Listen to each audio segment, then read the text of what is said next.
Attacks on Nuers by Anywak terrorist group in 2002. Nuer are living in South Sudan and Ethiopia for centuries.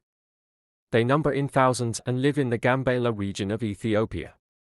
Despite the attempt of the regional government to keep peace, Anywak rebels continue to attack Nuers. In August 2002, two Nuer men were stabbed several times by a group of Anywak youth in and around Gambella's main market.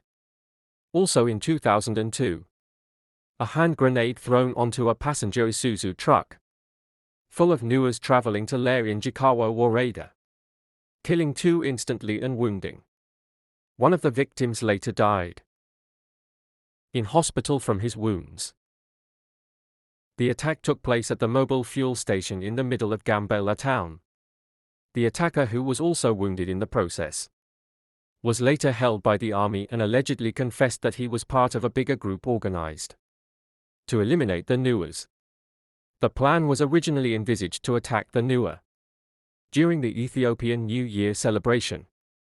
A hand grenade was also thrown into a dormitory at the teachers' training college, wounding 6 ethnic Nuer Sudanese refugees, one of them seriously. Same day, a group of Anywak coming as far as the Abobo Warada attacked the Nuer settlement at Okum for the second time, wounding 4 people, but killing 35 sheep, 6 cows, and unspecified number of goats. 4 households were burned down. Among the assailants, unspecified number was killed or wounded.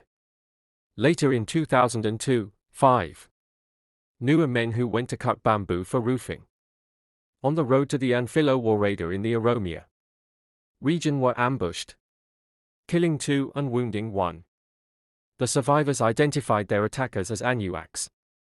The perpetrators are still at large.